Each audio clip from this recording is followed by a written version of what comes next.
नमस्कार, मैं अशोक कुमार पांडे और स्वागत है आपका द क्रेडिबल न्यूज पर। मेरठ में जो दिल्ली देहरादून राष्ट्रीय राजमार्ग बना है NH-58, उसमें कांवड़ियों के दो ग्रुप्स में किसी बात को लेकर लड़ाई हो गई। लड़ाई वहां तक पहुंची कि जमकर मारपीट हुई और जब मारपीट हुई तो पुलिस पहुंची बीच बचाव करने के लिए। नॉर्मली जब कांवड़िए किसी की कार वार तोड़ रहे होते हैं तो पुलिस वाले या तो वहां पर खड़े दिखाई देते हैं या वीडियो बनाते हुए दिखाई देते हैं, तब कोई हस्तक्षेप नहीं करते। लेकिन इन दो कांवड़ियों के ग्रुपों में जब लड़ाई हो गई तो पुलिस वहां पर पहुंची और उसके बाद एक वीडियो वायरल हो रहा है जिसमें दावा किया जा रहा है कि कांवड़ियों ने गुस्से में पुलिस कर्मियों के साथ भी मारपीट की है।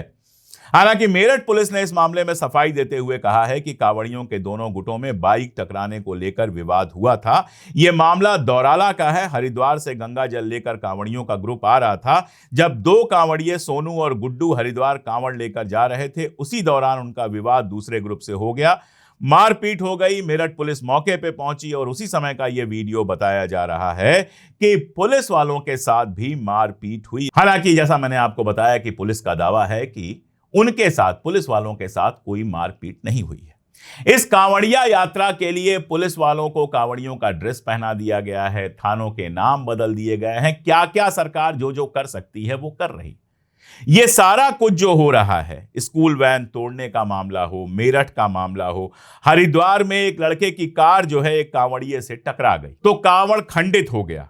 अब उसके बाद आसपास के कांवड़िए इकट्ठा हुए और देखा जबकि कार हरियाणा के नंबर की है तो भड़क गए, चालक को पकड़ लिया और वहां पर फिर मारपीट और सारा कुछ, कार तोड़ना वोड़ना, ये सारा कुछ हुआ। ये इतना नॉर्मल है कि केवल अभी तक जितनी घटनाएं हुई हैं वो सारी घटनाएं अगर मैं बताने लगूं तो 1-1.5 घंटे का वीडियो कम से कम बनाना पड़ेगा, क्योंकि इतनी सारी घटनाएं हो चुकी हैं।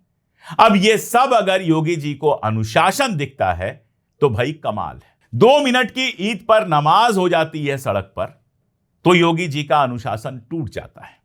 लेकिन सड़क पर खुलेआम गुंडागर्दी होती है, मार पिटाई होती है, कार तोड़ी जाती है, पुलिस वालों पर हमला किया जाता है, तब कोई अनुशासन भंग नहीं होता। पुलिस भी आकर कह देती है कि नहीं, हमारे साथ कुछ नहीं हुआ।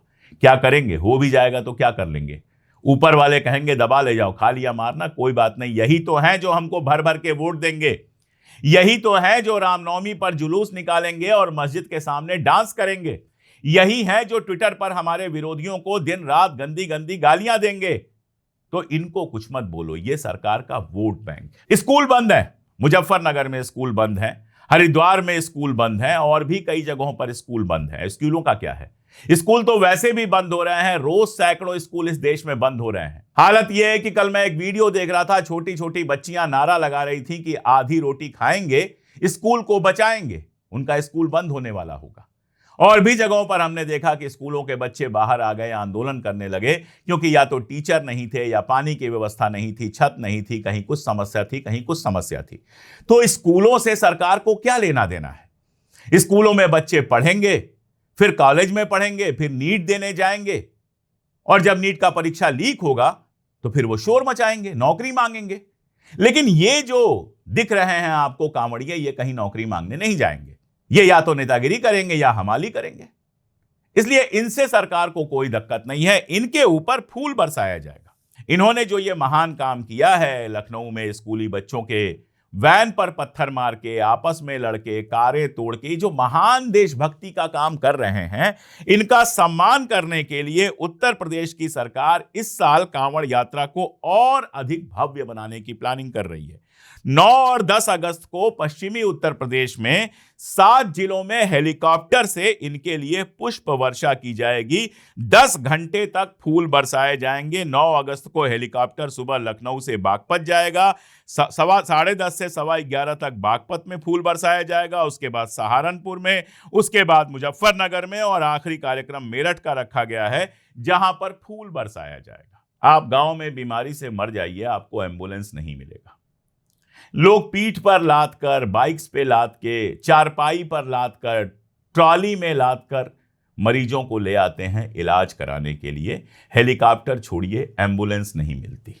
हालत यह है कि एक एक परीक्षा 5-5 साल में हो रही है। परीक्षा हुई 6 महीने, साल भर बाद एग्जाम हुआ, 2 साल बाद एग्जाम हुआ, उसके बाद केस हो गया या पेपर आउट हो गया, फिर विदहेल्ड हो गया, मुकदमा चल रहा है, 5-5 6-6 साल तक पड़े हुए हैं, ओवर एज हो जाते हैं, नौकरी नहीं मिलती। अस्पतालों की क्या हालत है, कोविड के टाइम में हमने बहुत कायदे से देखा है।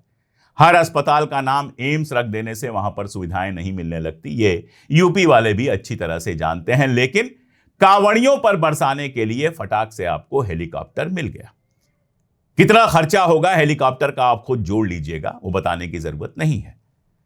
अगर आप अपने स्कूल के लिए आंदोलन करेंगे तो आप एंटी नेशनल हो जाएंगे। अगर आप पेपर लीक के खिलाफ आंदोलन करेंगे तो आप एंटी नेशनल हो जाएंगे। आपकी गालियां वायरल की जाएंगी और आपको परेशान किया जाएगा। लेकिन यहां पर आराम से नशा कर रहे हैं, गालियां दे रहे हैं, लड़ रहे हैं, भिड़ रहे हैं, अश्लील डांस कर रहे हैं, इतना तेज डीजे बजा रहे हैं कि अगल बगल वालों की हालत खराब हो जाए, तो इनके स्वागत में स्कूल बंद कर दिए गए हैं और ऊपर से फूल बरसाए जा रहे हैं। तो सरकार कैसा जेनजी चाहती है, सरकार कैसा भारत चाहती है, ये बताने की जरूरत नहीं है। सरकार चाहती है कि जेनजी सड़कों पर नाचता रहे, सरकार चाहती है कि जेनजी गांजे के नशे में मस्त रहे, सरकार चाहती है कि जेनजी धर्म के नाम पर पागल बना रहे, सरकार चाहती है कि जेनजी धर्म के आधार पर जो नफरत फैलाई जा रही है उस नफरत में जम के हिस्सा बने। कल अचानक लखनऊ से मेरे एक दोस्त का व्हाट्सएप आता है और उन्होंने कहा लखनऊ की यह घटना हुई है, मैं आपको वीडियोस भेज रहा हूं। और जब वीडियोस मैंने देखे तो मैं बिल्कुल कांप के रह गया।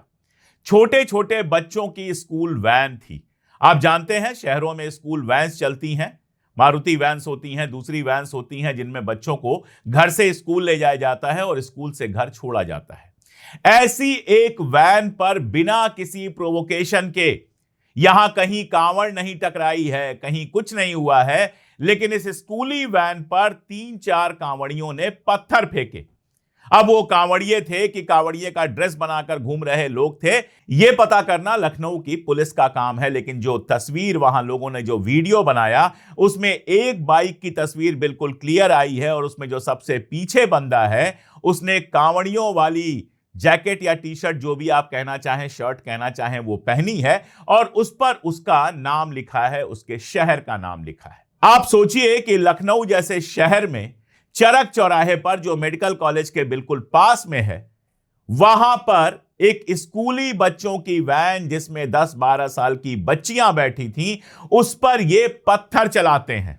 कांच टूट जाता है। लखनऊ पुलिस का कल ट्वीट आया कि किसी को कोई नुकसान नहीं पहुंचा है, वीडियो आया कि किसी को कोई नुकसान नहीं पहुंचा है। अच्छी बात है, थोड़ी सी तसल्ली की बात है कि बच्चों को कोई नुकसान नहीं पहुंचा है। लेकिन जरा आप सोचिए कि बच्चे अगर वैन में चल रहे हैं और अचानक से बाहर से कोई पत्थर मार दे तो उनके ऊपर क्या असर हुआ होगा। लखनऊ की ये जो घटना है, जरा फर्ज कर लीजिए कि किसी मुसलमान ने इस घटना को अंजाम दिया होता, किसी मुसलमान ने ऐसी वैन में पत्थर मारा होता जिसमें हिंदू बच्चे जा रहे होते, पाकिस्तान आ गया होता, सोरोस आ गया होता, एंटी नेशनल हो गया होता, अभी तक उसके मां बाप, दादा, पता नहीं कौन कौन गिरफ्तार हो गए होते, बुलडोजर चल जाता और जाने क्या क्या हो जाता।